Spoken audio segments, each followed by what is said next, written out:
¿Cómo están? Soy el doctor Matas de la Facultad de Medicina y de la Clínica. Les voy a tratar de, en un rato más o menos corto, hablar de toda la patología de rodilla, cosa bastante difícil.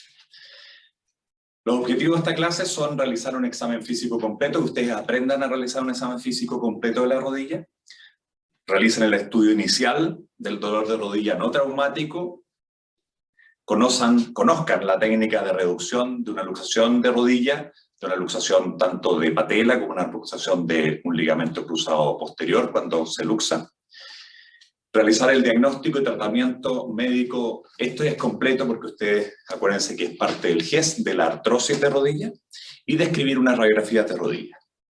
También vamos a ver cuál es la indicación quirúrgica de una artrosis de rodilla, ser capaces de hacer el diagnóstico y el tratamiento inicial de las tendinopatías, de los síndromes por sobreuso de rodilla, y describir la fisiopatología de una rodilla aguda traumática. Vamos. Evidentemente la rodilla es la articulación más grande, y aunque se enojen mis colegas, la más importante del organismo. Tiene una alta incidencia, por lo tanto. Fíjense que actualmente ustedes van a recibir muchas más fracturas de rodilla que las que yo recibí en mi época, porque existen las motocicletas, han aumentado un montón el uso de motocicletas y bicicletas cuando caen o cuando chocan con la rodilla. Esta rodilla tiene unas características óseas particulares, tiene dos grandes huesos y un pequeño hueso por delante. Depende de su estabilidad, a diferencia de la cadera, que ustedes tienen la estabilidad porque está metida la cabeza en un cotilo. Aquí son dos superficies lisas casi, que tienen que articularse, entonces su estabilidad depende de los ligamentos y músculos. Y por supuesto es una trocleartrosis, la parte anterior. La anatomía ustedes tienen que sabérsela, ¿no es cierto? Hay elementos óseos, voy a ir a demostrarles en el computador, voy a alejar un poco, elementos óseos, ¿no es cierto?, que están detrás de esta forma, y lleno de esto de la cápsula articular rodeando toda la rodilla.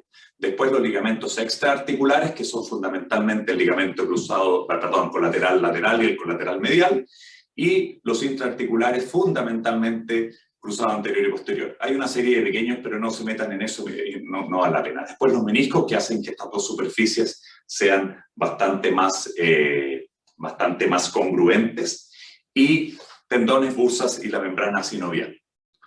En el examen físico es re importante que ustedes hagan la inspección. En la primera diapositiva de la izquierda ven un varo, no muy grande, pero un varo, y las patelas, ustedes fíjense que están mirándose. Eso se llama estrabismo convergente de patelas. Lo asociamos a lo que sucede en los ojos. Y el segundo foto es media mentirosa, pero es un valgo, ¿ya? En que las rodillas se juntan, los pies se separan. Eso hace que la carga en la articulación no sea al centro como debe ser. Y fíjense en el video de la derecha, una chiquilla que tenía una lesión por sobreuso, se puso a trotar, y fíjense cuando ella apoya, como cae la pelvis, ¿ya? Acuérdense del signo de Trendelenburg, como cae la pelvis, y como, fíjense cómo cae el tobillo y el pie se va en valgo. También hace un valgo dinámico, decimos nosotros, o sea, cuando apoya ella, el pie se va más hacia medial, o sea, la rodilla más hacia medial. ¿Qué hacemos después de que tenemos un paciente que lo examinamos, vemos, ¿no es cierto?, tenemos que ver la radiografía. Siempre el primer examen solicitado, ¿no es cierto?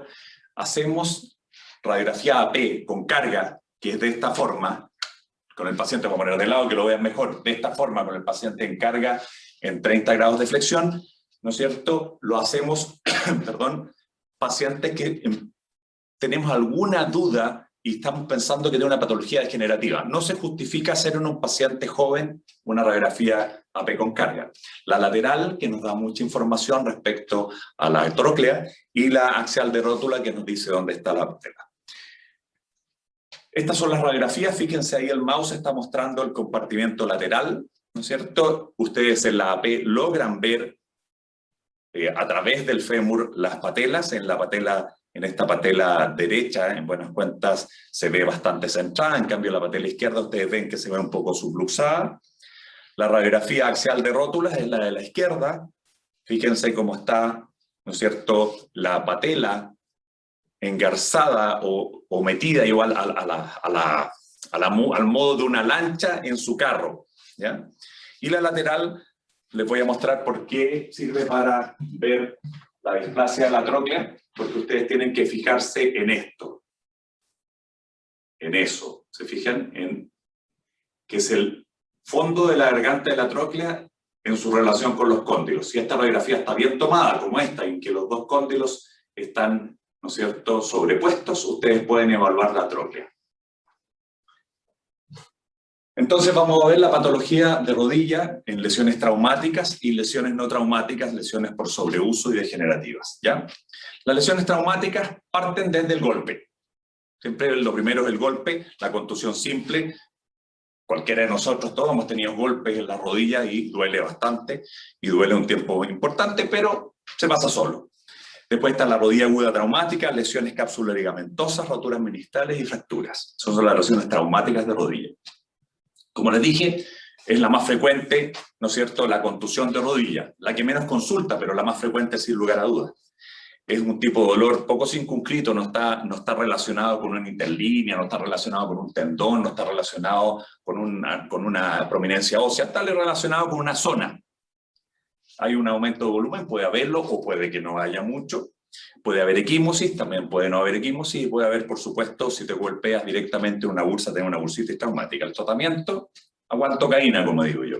Hielo local, antiinflamatorios, depende del paciente, con precaución siempre el uso de antiinflamatorios. La rodilla aguda traumática es otra cosa, ¿no es cierto? La rodilla aguda traumática es cuando llega una rodilla que tiene una aparición brusca de sangre, o sea, un derrame rápido, que por lo tanto es un derrame de sangre, ¿ya? Eso se produce porque hay evidentemente un desgarro sinovial. La sinovial es la que está irrigada en la rodilla. Se produce cuando hay o una fractura intraarticular o una lesión de ligamento cruzado anterior, una rotura meniscal, cuando es la rotura meniscal en la zona de inserción que tiene irrigación, o cuando hay coagulopatías. Ahora, cuando hay coagulopatías, no se habla de una rodilla aguda traumática, es una rodilla aguda, no traumática, porque en general con las coagulopatías se produce el derrame articular sin necesariamente un traumatismo. Ustedes van a encontrar una rodilla como esta, con un derrame a tensión, y probablemente van a tener que drenarlo, hacer una artrocentesis, y la sangre que vean, van a ver si tiene o no tiene gotitas de grasa, que les habla al tiro de una fractura, aunque no la vean en la radiografía. Por supuesto, como les dije, es una instalación muy rápida del derrame, ¿no es cierto? Se produce un derrame a tensión, un derrame importante y un dolor importante, un dolor persistente. Ustedes, la rodilla más o menos puede resistir unos 50 cc de líquido sin provocar mucho dolor. Y ese líquido, cuando hay 50 cc, ya está un poquito apretada. Entonces esos pacientes están en 30 grados de flexión, que es donde tiene la mayor capacidad la rodilla. La rodilla en extensión y en mayor flexión tiene menos capacidad para soportar líquido. Entonces, por lo tanto, el paciente les llega con unos 30 grados de flexión y es imposible estirarla o doblarla. El dolor es muy agudo. Puede tener dolor óseo, ¿no es cierto? Busquen fracturas, cabeza fibular, patela, cóndilos femorales, patiotibiales, etc. La inestabilidad es bien difícil de evaluar, porque estos pacientes, ¿no es cierto?, son pacientes que vienen con mucho dolor, con mucho derrame, y no pueden ni tocarlo. Y evidentemente podrían eventualmente tocar un gap en un tendón, que si tiene una lesión del tendón cuadricipital o el tendón rotuliano, ustedes podrían tocar el gap si el paciente llega inmediatamente. Si llega después de un tiempo, olvídense, no lo van a poder tocar. Entonces, dolor intenso, imposibilidad de hacer el examen físico, rodilla aguda traumática, toman una radiografía de rodilla. Si es posible, si el paciente puede cargar, con carga tolerancia, pueden hacerlo incluso que se apoyen 2 bastones para tomar la radiografía, porque podría ayudar. Cuando la radiografía ya está descartada, frío local, si la radiografía aparece una fractura, va por otro lado, frío local, inmovilizar, elevar, tomar antiinflamatorios, aquí sí vale la pena a pesar de todo, porque duele mucho, eventualmente hacer la artrocentesis si es una rodilla, ¿cómo se llama?, una hematosis a tensión, y controlar controlar en 7, en 3, en 7 días, dependiendo de cómo ustedes vean al paciente. Y ahí, cuando ya se apagó un poquito el caso, determinan la necesidad de pedir resonancia y para derivar. Muchas veces ustedes en la urgencia podrían ver esta rodilla, ¿no es cierto? Decirle, mire, la radiografía es normal, pero aquí tiene algo, porque tiene un derrame, vamos a poner un inmovilizador, va a usar hielo, se va a tomar un antiinflamatorio, y aquí está la orden de la resonancia para que usted se lo haga, hágasela no al tiro, hágasela unos 3 días más. Acuérdense que la sangre dentro de la articulación te distorsiona los elementos intraarticulares y de repente es muy difícil para el radiólogo ver otras cosas, una rotura meniscal, algún trozo suelto, por ahí se lo esconde. Entonces, por eso le dice al paciente, no es mejor que se la hagan 2 o 3 días más la resonancia, idealmente en una semana si aguanta, antes que de inmediato. ¿No es cierto? Y si no le hicieron la artrocentesis, ¿no es cierto? No le hicieron la artrocentesis y el paciente se va para la casa, decirle que cualquier cosa vuelva porque puede empezar con una rodilla, una marcosidad de tensión. Evidentemente, a ese paciente se le da la instrucción de consultar, ¿no es cierto?, en caso de que tenga un dolor desproporcionado. Y las proyecciones de la rodilla en una rodilla aguda traumática no vienen, ya olvídense de la proyección en carga de Rosenberg para ver fenómenos degenerativos. Entonces ustedes piden AP lateral, axial de rótula, si es posible, a veces no es posible, y proyecciones oblicuas, ya que les permiten ver mejor los platillos y evaluar fracturas de platillo tibial. Las lesiones de ligamentos son las que nos dan de comer a los especialistas en rodilla. Están los ligamentos colaterales, el colateral medial y el colateral lateral, y los ligamentos cruzados, anterior y posterior. Acuerden siempre, el ligamento cruzado anterior es el más frecuente, ¿no es cierto?, que se rompa, se producen por, ahí están los voy a mostrar, ahí están los mecanismos, después lo vamos a ver en otro diapositiva después, pero están los mecanismos ahí de, ¿no es cierto?, lesión, que fundamentalmente son valgo y torsión, ¿ya? Fundamentalmente son valgo y torsión. Lo típico es que, como se ve ahí en esa imagen del futbolista americano, que te cae alguien por el lado, te hace el valgo, y tú como vas con impulso, giras y te lo rompes. A veces no necesitas que nadie te venga por el lado, eso es importante.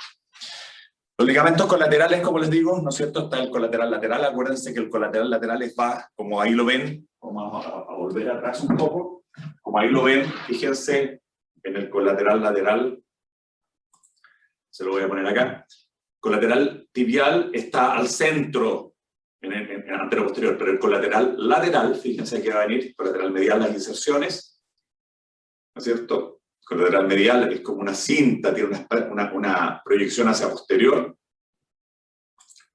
y el colateral lateral, fíjense que va bastante atrás, va del epicóndilo a la fíbula, y en la fíbula se inserta junto con el tendón del bíceps, por eso se llama tendón conjunto, va bastante más atrás. Entonces, además de ser restrictor del varo, es restrictor de las rotaciones por estar más atrás. Es muy restrictor de las rotaciones. Perdón. Como dice ahí, el esguince de rodilla típico es el esguince del ligamento medial de la rodilla, ¿ya? El típico esguince de rodilla que le da, evidentemente, un trauma de partido en pacientes jóvenes. El medial es una lesión muy frecuente, como les dije, estabilizador en valgo y muy secundario en 0 grados, en 30 grados. Por eso cuando ustedes examinan a un paciente y lo examinen para el ligamento colateral medial, llévelo a los 30 grados. Si el paciente tiene bostezo en 30 grados, tiene una lesión del ligamento colateral medial. Si tiene bostezo en 0 grados, ligamento cruzado anterior además, porque no es capaz de restringirse solo en los 0 grados. Se produce, como le digo, con un valgo forzado. Esto es típico jugando fútbol. Ustedes le van a pegar a la pelota y lo tranca alguien por delante ahí, ¡pum!, y su rodilla se va en valgo con toda la fuerza. Ese es el mecanismo más frecuente de esguince puro del ligamento colateral medial. El colateral lateral, ¿no es cierto?, en general son varos, pero con rotaciones, ¿ya? Entonces, muy pocas veces el ligamento colateral lateral se ve roto. Esguinzado, un esguince grado 1, grado 2 podría andar. Acuérdense que es un ligamento, como vieron en la imagen anatómica, es un ligamento cintillar, perdón, tubular. el medial es una cinta, este es un tubo. Entonces, no hace esguince, muy esguince grado 2 en que alguna, no, aquí o se corta o se distiende nomás. Cuando se distiende ustedes es un esguince grado 1 que duele bastante, pero pueden mantenerlo. Cuando se lesiona completamente un grado 3, se corta, en que se ven estas imágenes, como ven ahí, ¿no es cierto?, que es el dial test, ¿no es cierto?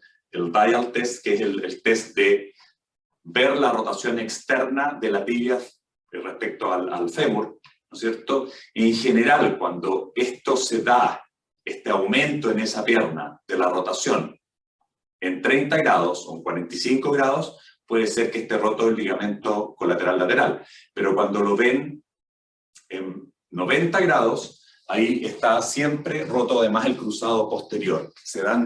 Es muy poco frecuente un cruzado posterior solo y es muy poco frecuente una esquina posterolateral, que es el ligamento colateral lateral con las estructuras que lo acompañan, que son fundamentalmente el tendón popliteo, el ligamento popliteo fibular y el ligamento arcuato.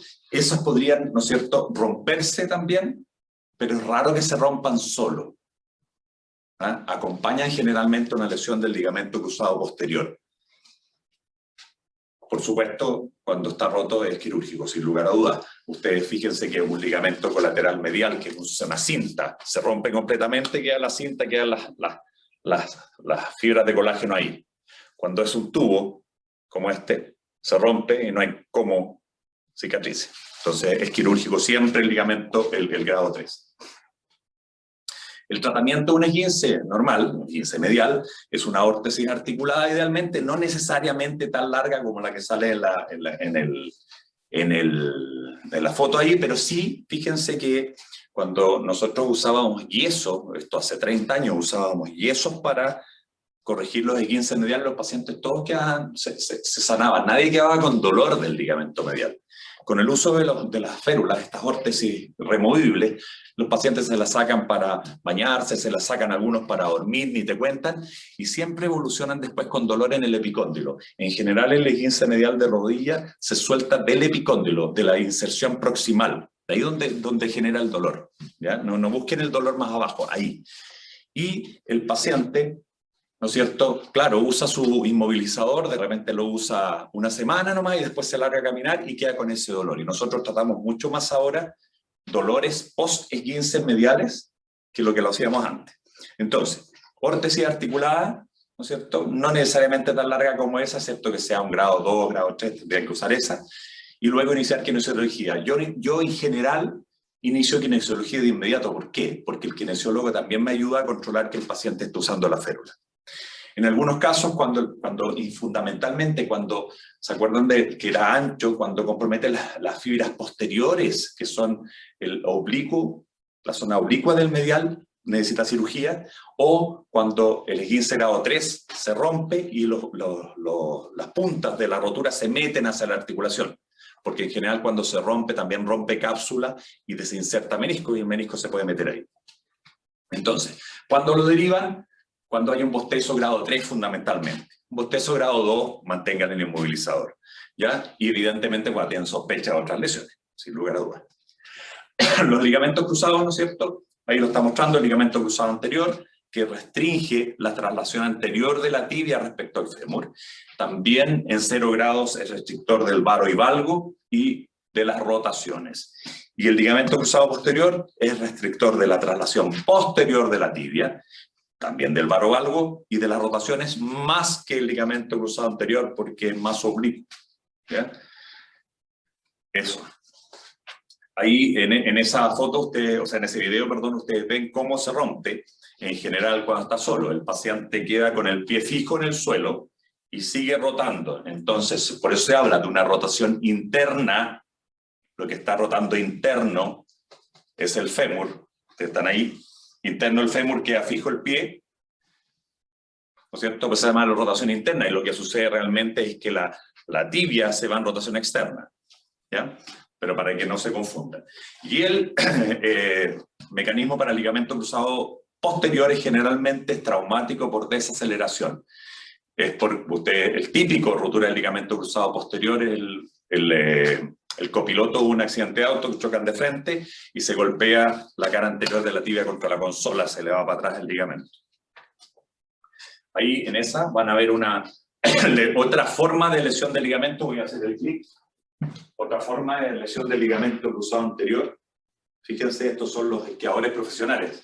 Tienen un tremendo cuádriceps. Entonces, cuando caen, ¿no es cierto?, la fuerza que hacen con el cuádriceps es tan grande que trasladan anteriormente. El cuádriceps también genera traslación anterior de la tibia. Trasladan anteriormente la tibia. A eso le ayuda que ustedes, ¿no es cierto?, con la bota aquí, empuja hacia adelante la tibia y terminan con eso roto, fíjense.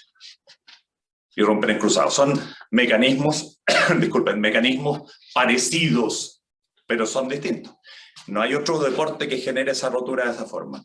Otra forma que pueden también ustedes, vamos a pasar al otro, eso es lo que les decía yo con el cruzado posterior, ¿no es cierto? El golpe anterior de la tibia, cuando va contra el tablero.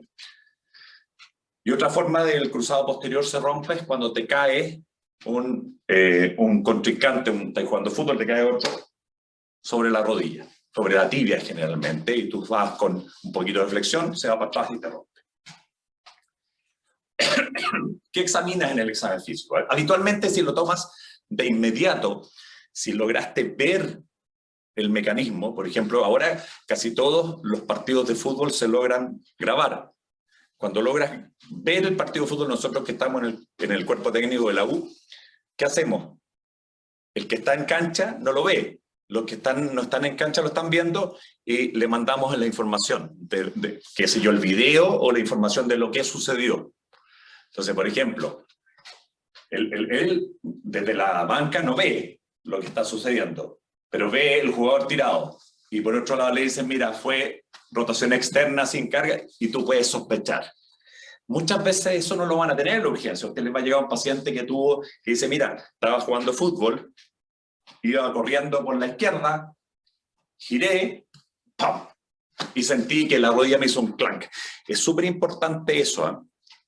Cuando usted, el paciente, le diga que apoyó, iba corriendo, apoyó, giró, pisó un hoyo, que sea cualquier cosa, porque ellos piensan que pisan un hoyo porque se caen. Y sintió un clank, piensan en el cruzado anterior, siempre. Se siente, es un chasquido audible, el paciente lo siente. Y los gallos que están al lado dicen, ¡oh!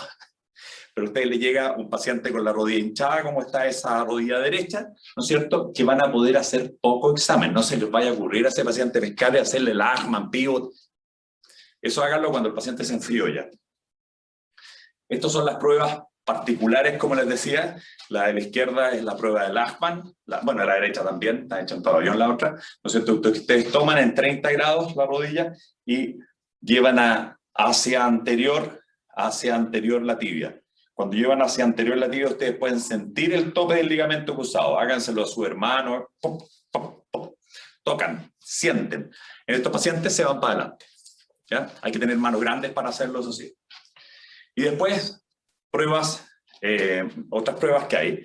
El cajón anterior, evidentemente, voy a ponerlo atrás, el Lachman, esta es mucho más sensible que el cajón anterior, porque en el cajón anterior, fíjense, ustedes están compitiendo al hacerlo con los isquiotibiales, que son restrictores de la traslación anterior. Entonces ustedes están compitiendo. Al tirar acá, si el paciente no se relaja bien, puede tener contraído, ¿no es cierto?, semimembranoso, semitendinoso, y el día al cohete lo van a llevar para adelante y no van a tener cruzado, no van a tener el cajón anterior. Y esta es la prueba de pivot shift, que muchas veces en pacientes que están agudos no van a poder ni hacerla, olvídense de hacerla, pero el paciente cuando ya está sin dolor, probablemente tiene eso. Nos pasa a nosotros que ya somos especialistas en rodilla, nos llega un paciente que tuvo esta lesión hace un año y siente la rodilla inestable, ahí puede sacarle pivot, no tiene tanto dolor, si no, solo en pabellón. Bien, ¿qué hacemos nosotros entonces cuando sospechamos? Derívenmelo por favor, porque yo le voy a hacer eso. Fíjense que el video de la izquierda es un ligamento cruzado normal, y el video de la derecha es la reconstrucción. Lo que hacemos nosotros, como este es intraarticular, ustedes ven ahí se corta, no hay paso de colágeno entre los dos cabos, y tenemos que reconstruirlo. Después vienen las lesiones meniscales. Las lesiones meniscales son las más frecuentes lejos de la rodilla. Es la cirugía más hecha en los Estados Unidos. Probablemente aquí también, es la cirugía, no estoy hablando de la cirugía traumatológica, es la cirugía más hecha. En general, existen las roturas traumáticas, como sale acá, y las roturas degenerativas. En general, ¿no? Esto no es una receta de cocina, pero en general, un paciente que tiene menos de 40 años, en general la lesión es traumática. En general, el paciente que tiene más de 40 años, en general es degenerativa. ¿Ya? Entonces se producen por varias cosas, por torsión de la rodilla con el pie fijo, por pacientes que están mucho tiempo agachados y qué sé yo, limpiando el piso y se levantan y como enganchan la zona posterior y pueden tener una rotura. Esa es la rotura del baldosero. El maestro que pone baldosa está mucho tiempo con las rodillas abajo haciendo rodillas, ¡pum!, se levanta y rompe el menisco. Yo no quiero hacer los trabajos para no romperme los meniscos, así que los meniscos ya están viejos, se rompen fácil. El menisco, recuerden, como sale en la foto del lado derecho, tiene 3 zonas. Una zona medial o cercana a la cápsula, la zona roja-roja. Después una zona intermedia que tiene irrigación, ¿no es cierto?, mediana, que es la zona roja-blanca, y la zona blanca-blanca, que es la que sigue. La zona blanca-blanca no pega nunca. Si el pedazo genera un problema mecánico, tienen que sacarlo, si no, no. Cualquiera de las otras se tiende a suturar. Se produce un dolor en la interlínea articular, se produce bloqueo, el paciente puede caminar y sentir un clac, clac. Puede producir derrame, puede producir hemartrosis, puede producir dolor. Puede producir, como en mi caso, tengo los 2 meniscos mediales rotos, las 2 rodillas, no me duele, porque es degenerativo. ¿Se fijan? Esas ahí tienen el tipo de roturas, las principales. Hay otros tipos de roturas, pero está la rotura radial, que es esta rotura oblicua que genera una cosa que se llama pico del oro, ¿no es cierto? Una rotura, un flap, un pedazo que se pase hacia acá, o una rotura horizontal que llegue arriba abajo. Esta probablemente, si fuera más periférica, habría que suturarla. Esto hay que sacarlo, eso hay que sacarlo, y esto depende de la edad del paciente, hay que suturarlo. Derivar siempre que al paciente le duela, no derivan por favor todos los meniscos. Muchas veces se terminan operando pacientes que tienen el menisco roto, que lo que le duele es otra cosa. Eso es súper importante. La fractura de patela, miren esa linda fractura de patela en la foto. Ese paciente mío me lo mandó, cuando se cayó me sacó una foto y me la mandó. Si no lo logran ver eso, porque ven toda la hemartrosis que se produce. Es frecuente, es un mecanismo directo o indirecto. Indirecto en pacientes que tienen mucha musculatura, ¿no es cierto? Y por la tracción del cuádriceps pueden provocar una fractura de patela, muy poco frecuente, pero existe. Y el mecanismo directo, que es el más frecuente. Este paciente se cayó en el mango de una espátula, de esos mangos de madera, ¡pum! Se tropezó, cayó, ¡pah!, justo con la rodilla, fractura. Evidentemente hay una alteración inmediata del aparato extensor, el paciente no puede extender la rodilla. ¿No es cierto? ¿Qué tienen que hacer ahí? Si está esa, como la ven ahí, por favor, derívenla rápidamente. Cualquier otro, si ustedes hacen el diagnóstico, si la fractura es longitudinal, pueden poner un inmovilizador, carga, tolerancia y control. Si la fractura es transversa y desplazada, hay que operarla inmediatamente. ¿Ya? Si no está desplazada, podrían ustedes decirle, no haga carga.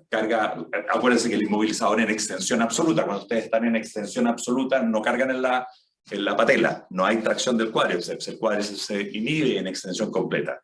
Y por lo tanto, ese paciente que tiene una fractura longitudinal podría caminar con inmovilizador en extensión. La transversa es más complicado, pero si tiene aparato extensor indemne, quiere decir que los retináculos laterales, medial y lateral, están buenos, y por lo tanto es más probable que no se desplace. ¿Ya? En general, deriven la fractura de patela.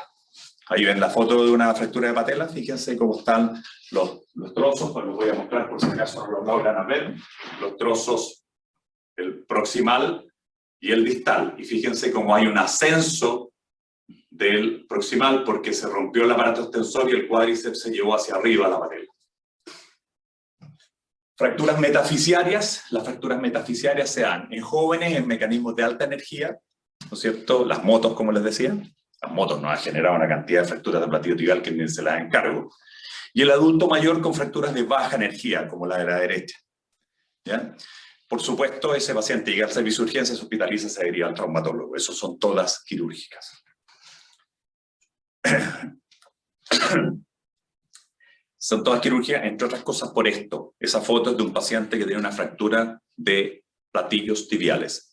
Así pueden evolucionar. Son fracturas cerradas que por el alto traumatismo recibido, por la alta energía, se comportan con fracturas expuestas. Imagínense las partes blandas de esa fractura. La luxación de la rótula, ¿no es cierto? Ustedes la van a ver, probablemente tienen algún compañero de curso o compañera, en general más mujeres, que se luxa la rótula. El tratamiento de la luxación de rótula es, por supuesto, reducirla, porque la rótula cuando está afuera está en un momento de hipoirrigación y duele muchísimo. ¿Cómo solucionan esto? Ustedes, el paciente en general cae y queda con la rodilla en flexión, ustedes le toman el dedo gordo y se le estiran. Al extender la rodilla, la rótula entra sola. ¿Ya? Ahí le ponen un inmovilizador de rodilla. No, traten de no reducirla con la mano, eso duele. En cambio, lo estiran, toman el pie, lo estiran, ¿no es cierto? Le están conversando cualquier cosa, porque para que no ponga tenso su musculatura, le toman el pie, ¡pum!, sin avisarle. Si le avisan, pone duro el cuádriceps y no va a entrar jamás. Y control con el traumatólogo. Aquí lo importante es que en esa luxación no se haya roto un trozo intraarticular. El resto, si no se ha roto un trozo intraarticular, no es de tratamiento quirúrgico, excepto que sea un paciente que ya se ha luxado 20 veces, que hay que, por supuesto, corregirlo. En general, se luxa la rótula, ahí ven la rótula luxada, ¿no es cierto? Se luxa la rótula de ese paciente, ustedes le toman el pie, ¡pop!, y entra la rótula. En general, se da las luxaciones de rótula en pacientes con patología del aparato extensor, o sea, patología de la tróclea o de la rótula, ya sea una displasia troclear, una luxación, o sea, una rotación interna del fémur, una rotación externa de la tibia, etcétera, una rótula alta en general, y pacientes que tienen habitualmente hiperlaxitud. La luxación de la rodilla como tal es otro cuento. Ya es una lesión de alta energía, se da también en motocicletas, se da mucho. Frecuente con compromisos neurovasculares, fundamentalmente en la luxación posterior. Como pueden entender ahí, eso probablemente rompió alguna de las capas de la arteria poplitea, así que tienen que evaluarla. Puede tener compromiso neurovascular y entonces ustedes deberían, ya teniendo hecho el diagnóstico, tratar de reducirla y derivar urgente. Esto es urgencia traumatológica, ¿no es cierto? Ahí hay una foto cómo se reduce, siempre se reduce con el mecanismo inverso al que se produjo. Entonces alguien que traccione, ¿no es cierto?, hacia distal, otro mantiene traccionándose proximal el fémur y la luxación posterior desde abajo hacia arriba se reduce. Cuando reducen una luxación, en general se alivia bastante. Muchas veces van a recibir pacientes que se luxaron la rodilla y la rodilla entró de inmediatamente y no saben que tuvieron una luxación. Pacientes con accidente de alta energía, viene la rodilla que no está luxada, pero cuando le hacen la resonancia tiene roto todo el complejo medial, cruzado anterior y posterior, y los ligamentos colaterales medial y lateral, ese paciente se luxó la rodilla. No hay otra forma de pasar eso. Entonces, derivarlo, ¿ya? Esas son las lesiones traumáticas. Vamos a ver las lesiones no traumáticas, ¿no es cierto? En general, las lesiones no traumáticas son degenerativas, dijimos por un lado, y sobreuso las otras. Vamos a ver la sobreuso primero, ¿no es cierto? Se deben fundamentalmente a alteraciones de la anatomía, ¿no es cierto? Pacientes que tienen más valgo, más varo, y van a ver, ¿se acuerdan el video que les mostré de esta niña? Ella hizo una lesión por sobreuso corriendo, porque como corría y se le caía la pelvis, se le caía y la rodilla se le iba para acá, hizo una tendinopatía de los isquiotibiales del lado medial. Obvio.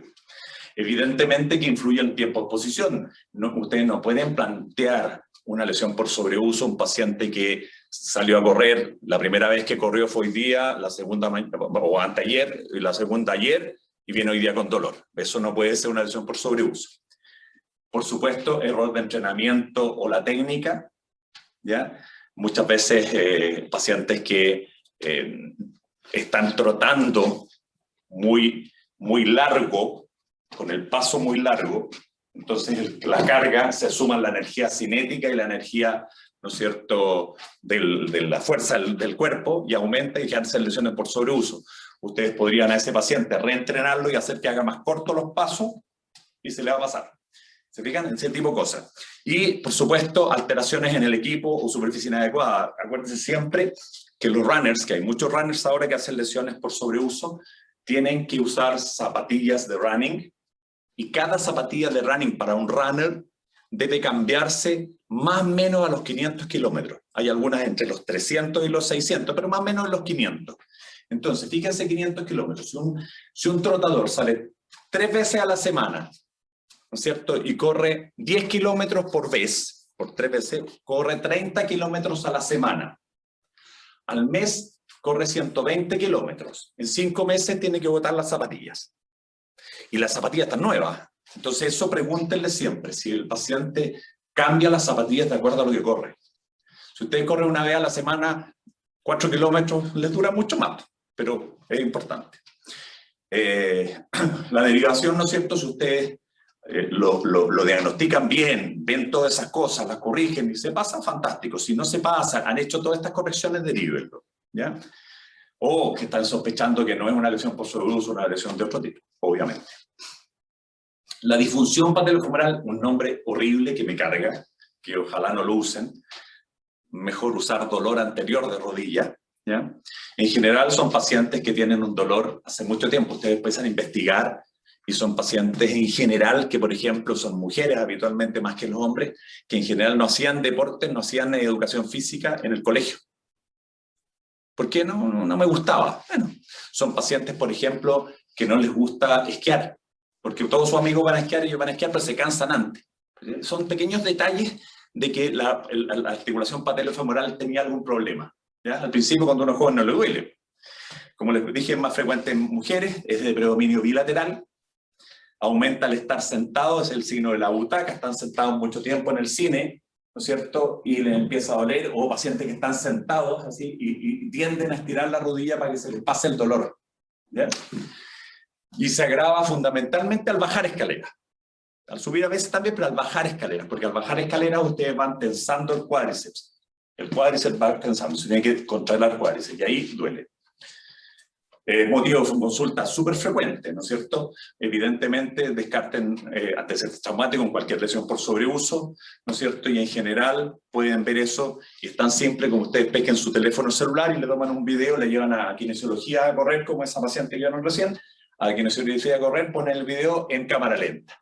Y ustedes pueden ver ahí perfectamente las alteraciones que tiene el trote. Tienen que decirle, por supuesto, que cuando los van a filmar, venga con lo que usa para trotar, porque si no, no sirve para nada, ¿ya? Bien, el tratamiento es médico en el 80% de los casos. ¿Qué significa esto? Que la cirugía es mala. Cualquier cosa que con el 80% anda mejor, quiere decir que la cirugía es pésima, porque si la cirugía fuera muy buena, se operarían todo. En general, el paciente tiene que estar a lo largo de toda su vida, cuando tiene una disfunción patelofemoral, haciendo ejercicios preventivos, pero para el procedimiento agudo, el proceso agudo, ¿no es cierto?, es un tratamiento largo, que van a tener 3 meses, 4 meses de ejercicio, ¿no es cierto? Antiinflamatorios a mí no me gustan para esto, yo lo sacaría definitivamente ahí, puede ser para el caso agudo, 2 o 3 días, nada más, ¿no es cierto? La quine es la que le quita, y la quine fundamentalmente a trabajar core, glúteos medios, ¿no es cierto? Y después todos los flexores y extensores de la rodilla. Pero si ustedes no trabajan el core, ¿no es cierto?, pues son pacientes que en general sobrecargan la patela porque trabajan en flexión. Entonces tienen esto. Tienen que trabajar esto, levantar el tórax, mejorar el abdomen, mejorar los isquiotibiales, mejorar los glúteos y van a mejorar la rótula.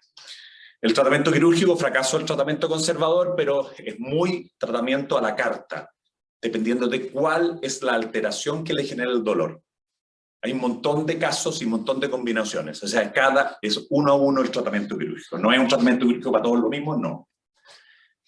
Las tendinopatías más comunes ¿no es cierto? También se producen por esto mismo que les digo, son las tendinitis rotulianas que se dan en los saltadores, en la famosa jumper's knee, en voleibolistas y basquetbolistas, la tendinopatía cuadricipital, que se da en otros, no se da generalmente en pacientes deportistas, se dan pacientes que tienen algún tipo de degeneración del colágeno. En la zona superior, ¿no es cierto? Nefrópatas también se pueden provocar tendinopatías cuadricipitales, y el síndrome de la pesanserina o tendinitis de la pesanserina, ¿ya? Entonces, por medial, la pesanserina o pata de ganso, y por lateral, la banda iliotibial que se fricciona en el epicóndilo lateral. Lo que hay que hacer es corregir el mecanismo que le está provocando el problema, por eso hacer el diagnóstico y la inspección importante. Reposo de alguna actividad, ustedes pueden bajar la cantidad de deportes que hacen, antiinflamatorios de nuevo fuera, a mí no me gustan, solamente generan la parte mala y el paciente empieza a acostumbrar que toma antiinflamatorios, se le quita y empieza a tomar antiinflamatorios y te aparece al año con insuficiencia renal. ¿Ya? Por eso no me gustan. Frío local, después de hacer el deporte, y la quimioterapia. ¿Ya? Ahí está lo que tienen que hacer, lo que les he venido contando. La artrosis es la patología degenerativa más importante dentro de la rodilla. La artrosis hablada como artrosis de la rodilla, femorotibial interna, femorotibial externa y patelofemoral. ¿No es cierto? Acuérdense que después de los 55 años es una patología GES, tienen que tratarla ustedes, se produce dolor, signos radiológicos de disminución del espacio, puede ser medial o lateral, disminución del espacio articular, ¿no es cierto? Esclerosis subcondral, quiste subcondral y osteofito, que son los signos radiológicos de artrosis, ¿no es cierto? Ahí ustedes pueden ver, me voy a ir al computador para mostrarles, ahí ustedes pueden ver, ¿no es cierto?, en esta, cómo hay una disminución, una abolición del espacio lateral casi, que le genera un valgo al paciente, ¿no es cierto?, con esto. Acá pueden ver osteofitos patelofemorales ahí y acá. Ahí pueden ver osteofitos atrás. Restos aquí sueltos ahí atrás. No sé si veo, voy a mirar acá a ver si veo, ahí hay una pequeña cosita chica, no sé si la alcanzan a ver, que podría ser una geoda, quiste subcondral. ¿Ya? El tratamiento médico. Las cosas demostradas científicamente son bajar de peso y hacer ejercicios. Punto. El resto no está demostrado. Aquí va a pasar lo mismo. Ustedes van a tener un paciente que habitualmente tiene 70 años, que tiene artrosis de rodilla, y ustedes le van a decir, trate de bajar de peso. Es difícil bajar de peso. Entonces, haga ejercicios. Acuérdense que media hora diaria de bicicleta es mucho mejor que cualquier remedio para la artrosis. ¿Ya? Entonces ustedes le dicen, cómprese una bicicleta estática o consígase una bicicleta estática, o si no tiene bicicleta estática, un rodillo para la bicicleta normal y se pone a dar vueltas. Si un paciente joven, salga a andar en bicicleta. Pero entonces, dele bicicleta, 40, 30 minutos diarios, una hora diaria mejor, eso es mejor que cualquier remedio. ¿Ya? Por supuesto, con eso además el paciente va a bajar un poquito de peso y te va a servir. Analgesia solamente paracetamol. Yo no le doy por la artrosis a ningún paciente antiinflamatorio. ¿Ya? En las guías GES está puesto el celecoxib. A mí me carga porque el paciente al final no hace nada de las otras cosas y toma el celecoxib. Y las otras cosas son las que le pueden mantener esta artrosis sin necesidad de una prótesis por más tiempo. Y el quirúrgico, cuando ya el paciente la artrosis grado 4, en que hay colapso del compartimiento, ¿no es cierto?, y hay fracaso del tratamiento médico, por supuesto hay que operarlo con una prótesis de rodilla. Ya, muchachos, cualquier cosa me preguntan, esto espero que les haya servido. Que estén muy bien.